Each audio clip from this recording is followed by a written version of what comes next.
வணக்கம் மக்களே. ரொம்ப கோரமான சம்பவங்க.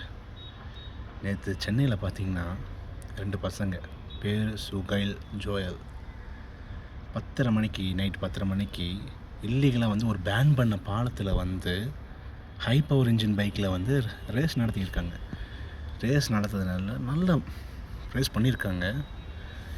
ரேஸ் பண்ணும்போது கொஞ்சம் மிஸ் ஆகி சுகைலோட பைக்கும் ஜோயலோட பைக்கும் உரசிக்கிச்சதில் இந்த எண்ட் ஆஃப் த ரேஸில் தான் உரசிக்குது பைக். அந்த ஆப்போசிட்டில் வந்து குமார்னு ஒருத்தர் நைட்டு ஒர்க்கெல்லாம் முடித்து ஷிஃப்ட் முடித்து 10:30 மணிக்கு வந்திருக்காரு. இந்த உரசிக்கிட்ட பைக்கில் சுகைலோட பைக் நேராக போய் குமார் ஆப்போசிட்டில் வந்தவரும் அடித்து தூக்குனதில் Suhail spot out, Kumar spot out. அவர் என்னங்க பாவம் பண்ணார்? தன் குடும்பத்துக்காக கஷ்டப்பட்டு ராப்பகலாக வேலை செஞ்சு வந்திருக்காரு. ஆனால் அவரை அடித்து தூக்கி அவனுக்கு உண்டாச்சு. சுகைலும் செத்து போனான். அந்த கூட வந்த பையன் ஜோயல், ரேஸ் பண்ண பையன், அவனுக்கு நல்ல அடி.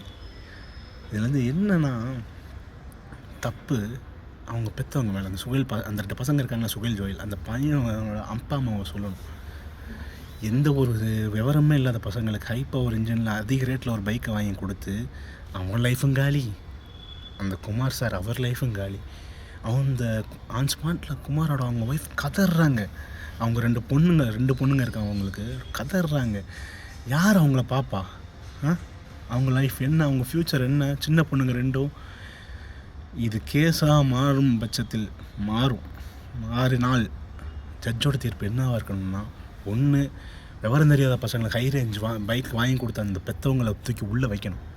2வது, அது இல்லைன்னா சாகிற வரைக்கும் வாழ்நாள் முழுவதும் அந்த பொண்ணுங்களுக்கும் 2 பொண்ணுங்களுக்கும், அதான் குமார் ஃபேமிலி இருக்காங்கல்ல, அந்த 2 பொண்ணுங்களுக்கும் அவங்க ஒய்ஃப், குமாரோட ஒய்ஃபுக்கும் வாழ்நாள் முழுவதும் எல்லா செலவும் பார்த்துக்கணும்.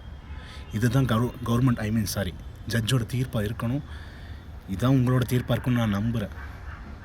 தயவு செஞ்சு நீங்களே பிள்ளைங்களோட வாழ்க்கையை கெடுத்துடாதீங்க. ரொம்ப நன்றி. இது எல்லோரும் தயவு செஞ்சு ஷேர் பண்ணுங்கள்.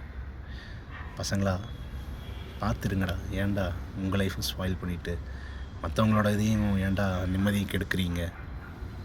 அந்த குமாரோட ஃபேமிலிக்கு என்ன ஆறுதல் சொல்ல போகிறாங்கன்னு எனக்கு தெரில. எப்படி சொல்கிறதுன்னு ஒன்றும் புரியல. பார்ப்போம். வர மக்களே.